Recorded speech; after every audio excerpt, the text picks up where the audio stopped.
With Shinjin being the main highlight unit for this year, let's now take a look at his accompanying partner, Yukimura, leader of the Monkey Clan.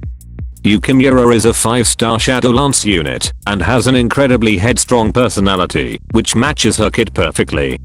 She is based on Sanada Yukimura, a well-known general who was also a veteran in numerous wars, having titles such as the Crimson Demon of War and the Last Sengoku Hero. These titles may have played a role in the in-game personality of Yukimura herself. In-game, her parents are from different clans, which are the Monkey and Tiger clans. This caused infighting, which she became a hostage. She was rescued by Shinjin, and she followed him ever since, ever improving and learning from him, in hopes of one day surpassing her own mentor. In terms of her performance, she is a headstrong DPS unit. A lot of her power comes from unleashing her fighting spirit, which her hair becomes long and turns pink, basically going Super Saiyan. I'm gonna call her fighting spirit monkey mode. This power causes her to fight like a feral monkey, with exceptional power and speed, balanced by the fact that she has little to none defensive boosts in this state. Enough talk. Let's get into her kit. Her first skill, Monkey Overdrive, costs 7800 SP. It deals 1348% damage and activates skill shift. Phase 2 deals 1722% damage and has increased AoE. Phase 3 deals 1974% damage, grants knockback immunity when this skill is being used, has greater increase in AoE, as well as allowing Yukimura to enter monkey mode. When Yukimura has unleashed her fighting spirit, a variant called Monkey Tiger Oath is used instead. This variant costs 2980 SP and deals 1500% damage, as well as applying an attack-based burst gambit called Monkey's Burst, with a gambit counter of 15. Also, during this attack, tapping the screen a set number of times will power up her 5th hit of this attack. When the screen is tapped less than 5 times, the 5th hit will deal 375% damage and reapplies Monkey's Burst.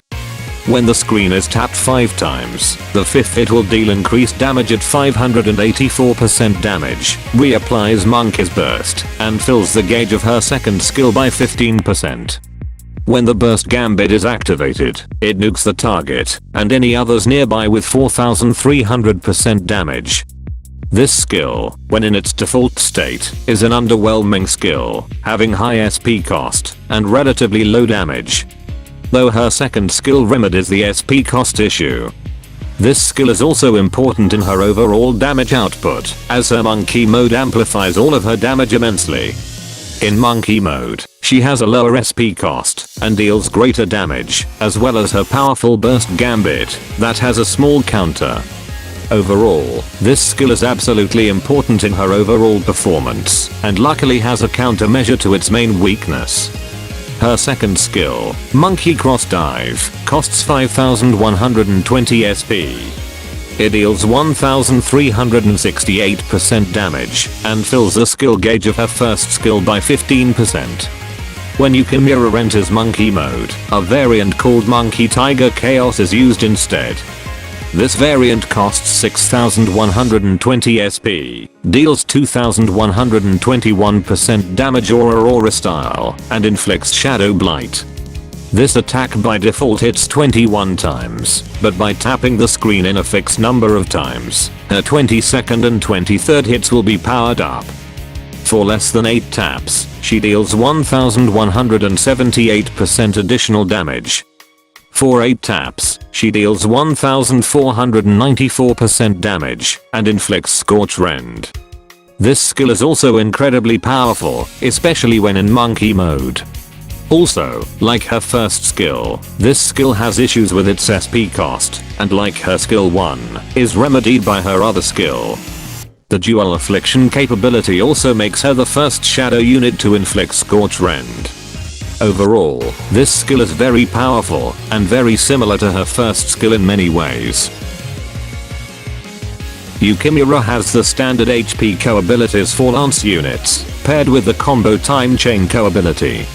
The Chainko ability isn't pathetic this time, and is honestly very helpful for many teams, and works well alongside Yukimura's built-in flurry strength. She is immune to paralysis instead of blindness, so she's gonna dodge Kayan's spinning balls in order to not get blinded. For her abilities, she only has one unique ability, Might of the Monkey. This ability activates when Yukimura enters monkey mode.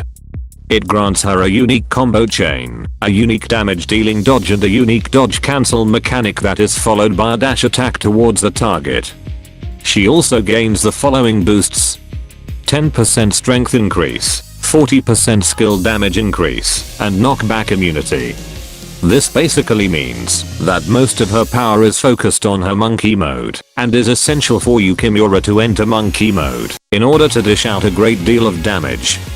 Her last ability is Flurry Strength, granting 20% strength when her combo count is 15 or higher, easily achieved through her relatively high attack speed as well as the multi-hit properties of her skills, not to mention her combo time ability that helps increase the effectiveness of this skill. Yukimura's kit is obviously meant to be played as a main DPS unit. She has average damage output when in her default state, but it'll get amplified when she enters monkey mode. The offensive boosts that monkey mode provides to her is so impressive that it would be a waste not to capitalize on these strengths. She would go very well with a full DPS kit, prioritizing on skill damage. In terms of skill haste, despite having a high SP cost when building up to her monkey mode, both of her skills can help fill the skill gauges of each other, so skill haste becomes kind of unnecessary on her. But if you manage to build her with incredibly high skill damage, having skill haste would basically turn her into a rapid firing assault rifle. Any other offensive ability will go fine on her too. For her dragon of choice, I would personally shy away from Bahamut, as its full kit is more suitable towards dragon focused units, despite having 120% strength increase.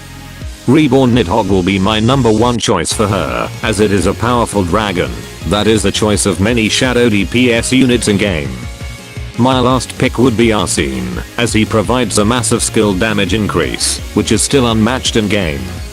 Cat Sith is no longer a viable pick nowadays, as her skill damage increase can be nullified by Curse of Nihility.